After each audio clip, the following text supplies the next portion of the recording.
তো বন্ধুরা দুপুরের খাবার নিয়ে বসে পড়েছি। আর দেখো আজকে কী কী রয়েছে আমার থালাতে। রয়েছে গরম ভাত, এই যে পেঁয়াজ, শশা কেটে নিয়েছি খাওয়ার জন্য, আর এই যে শাক। শাক মানে তো শশা পেঁয়াজ লাগবে, সরি পেঁয়াজ নিয়ে নিয়েছি। ডাল রয়েছে, পাঁচমিশালি তরকারি রয়েছে, আর চিংড়ি মাছ দিয়ে বেগুন আলু দিয়ে তরকারি রয়েছে। তো চলো খাওয়া শুরু করি।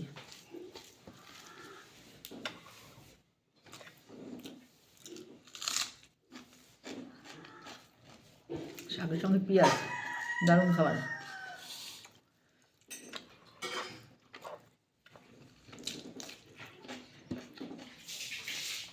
দুটো চিংড়ি মাছ খেয়ে দেখি। চিংড়ি মাছ পেয়েছি ওখানে, চিংড়ি মাছটা কিন্তু খুব ভালো হয়েছে গো।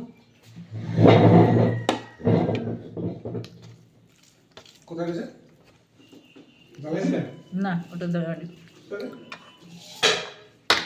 তো চলো খেয়ে নিই।